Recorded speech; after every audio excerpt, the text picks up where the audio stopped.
You're listening to Our Daily Show with CJ Nasello on RiverBender.com.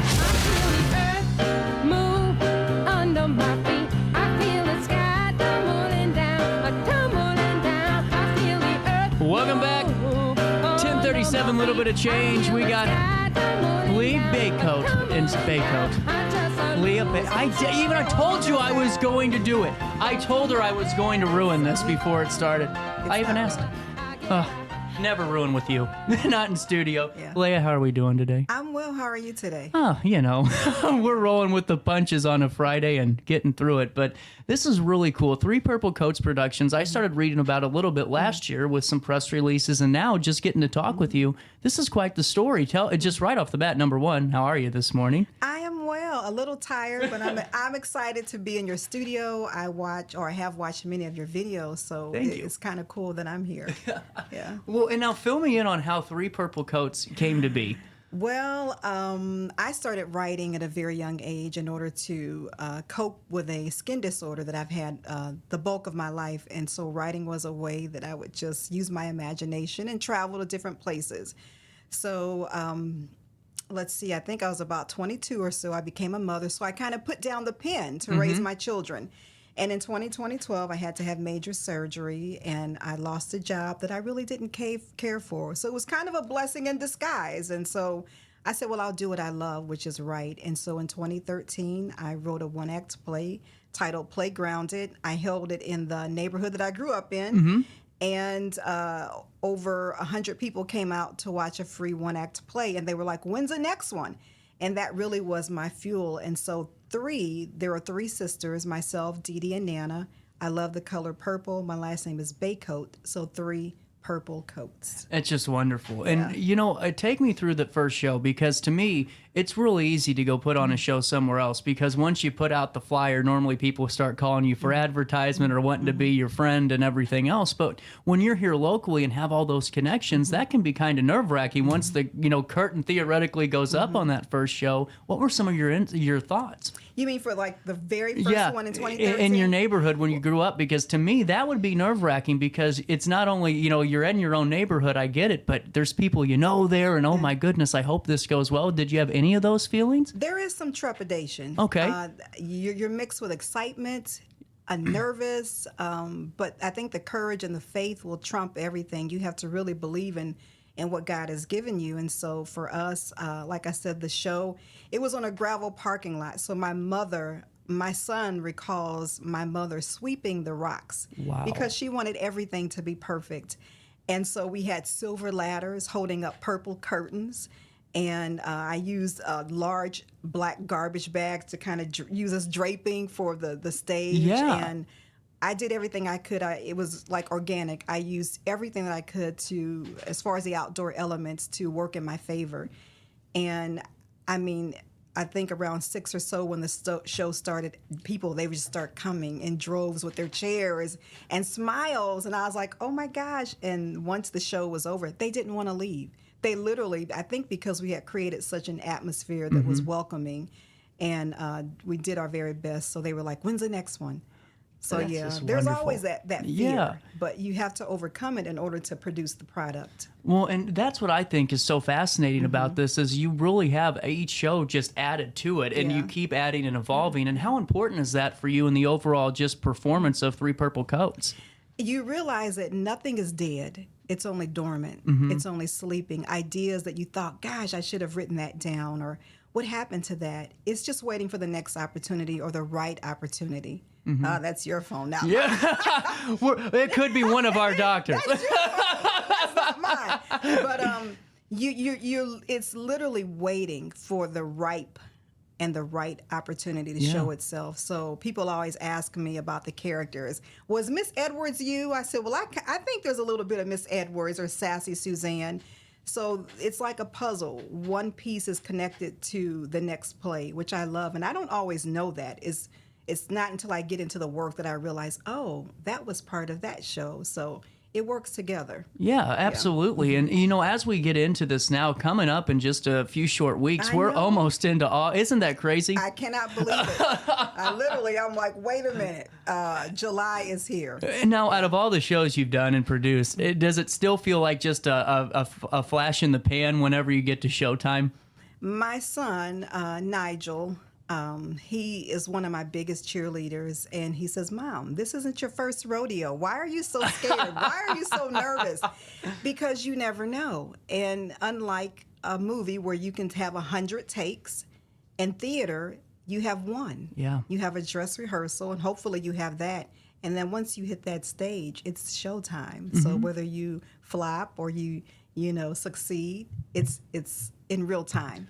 Really cool. And now, did you ever have theater in your background growing up? No. That's so fascinating to me. And what I think's cool is, we always think in life that we got to do something at a young age to be good at it or be able to do it. But we can do anything at any time if we truly want to put the work in to get it done.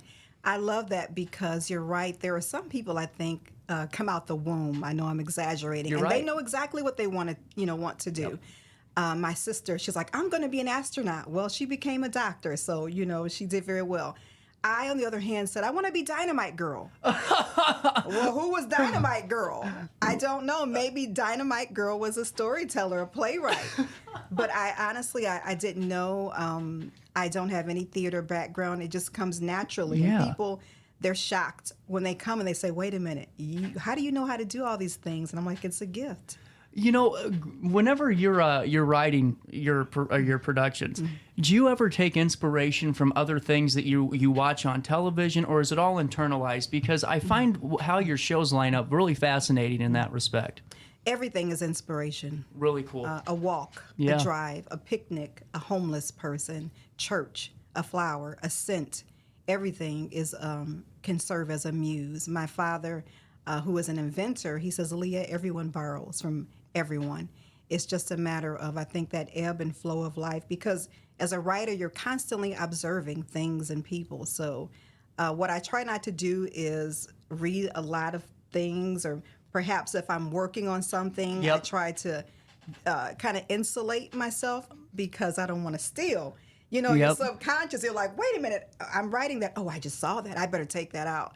So, yeah, but everything can serve as inspiration. That's really fascinating. And now, folks, coming up on August the 3rd at the Alton Riverfront Amphitheater, more fun happening on the Riverfront. Number one, right off the bat, before we talk about showtimes and all that, Daniel Noskow is going to join us in about 6 minutes or so, and we'll talk Summerfest. But how did the amphitheater come into play? What was that conversation like? And take me through that partnership. Reason I ask is there's always, you see social media talking about, amphitheater, and it's so hard to get in there. But take me through your experience. Honestly, I didn't know it was that difficult. I knew that once that amphitheater, I think it was 2007, 8, I don't have the exact date, but when I saw it, I was like, I'm going to have a show there one day. Yeah. And not knowing when, but just having that aspiration. And I think timing.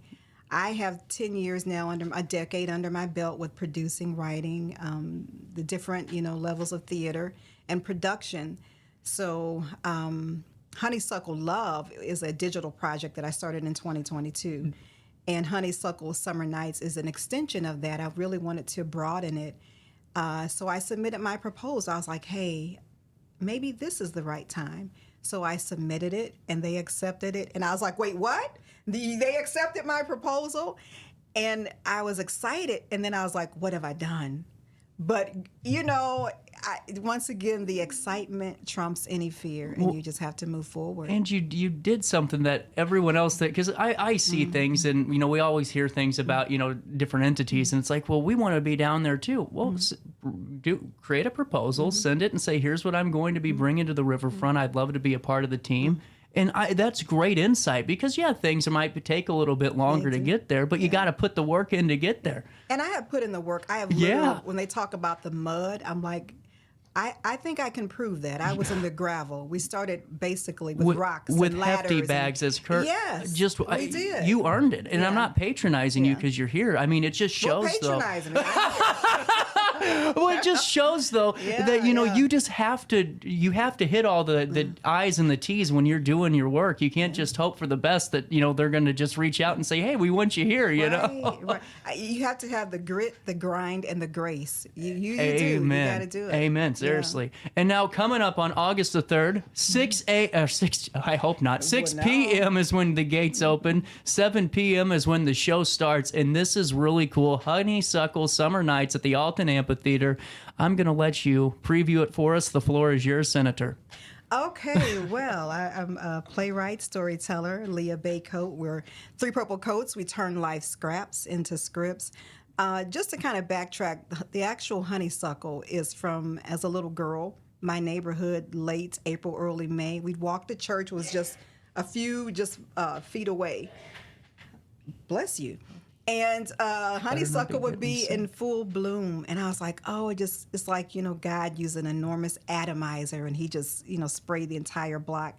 And so that is where that memory is what gave me the title for Honeysuckle Love and Honeysuckle Summer Nights. And so Honeysuckle Summer Nights is kind of a vaudeville, voice of the city, which is the French term for it, where I bring different local acts together, but it's in a show format. Mm-hmm. So it's not like we're just coming to the microphone and saying, well, here's the Jared Henning Bands.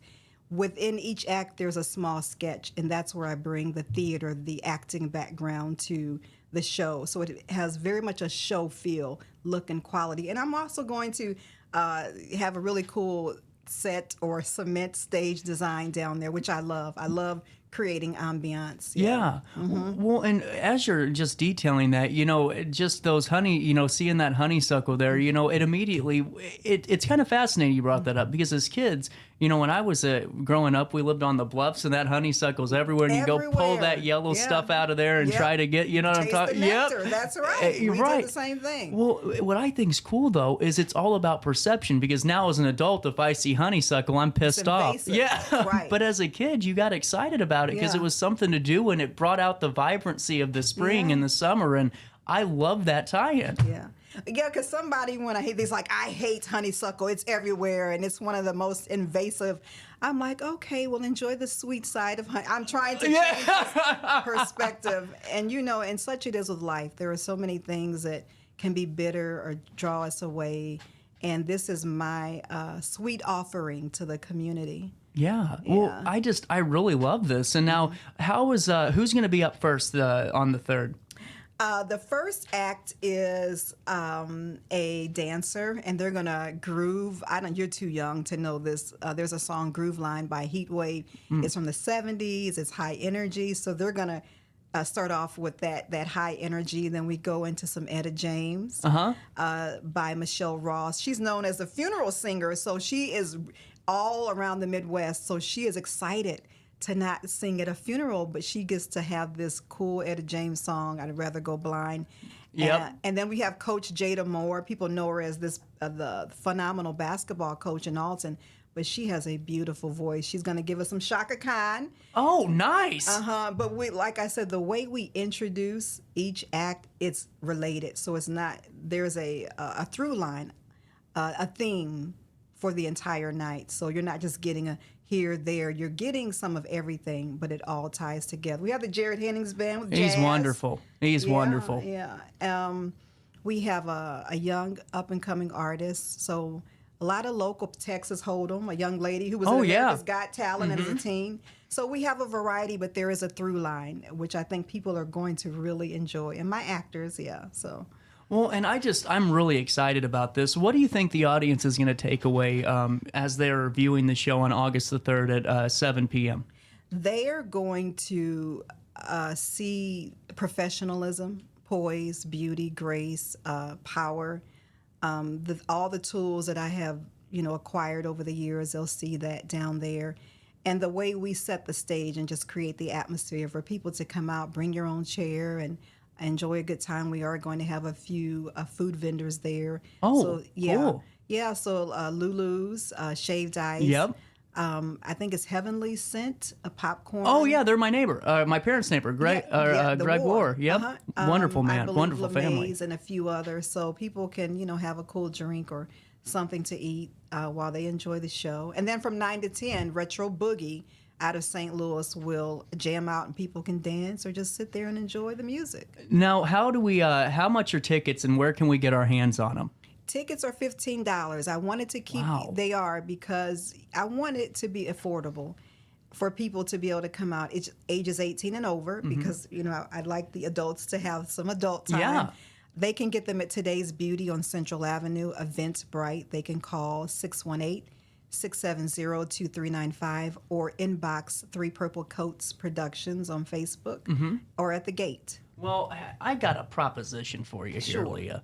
Well, I know that you're busy, but why don't you come back on this, second to last week of July, and we do Yeah. another promotion on this? Maybe because I can bring one bring of a the performer. actors or Seriously, performers, bring yeah. someone, and let's keep talking about this. I Yeah. love what you're doing. I Thank love you you. as a person. I really do, just thank from the you. time I've gotten to talk with you Yeah. on the phone. And we're going to keep promoting this. I'm just a Yes. huge fan, and Yeah. just keep up the great work. Thank We're going to you. talk to Leah again in a month, so don't worry about missing any details. We'll Yeah. link it all on Riverbender like always. Yeah. But thank you so much for your Thank time you today. for having me. And I'll see you in a month. All right. We'll be back with Summerfest after this.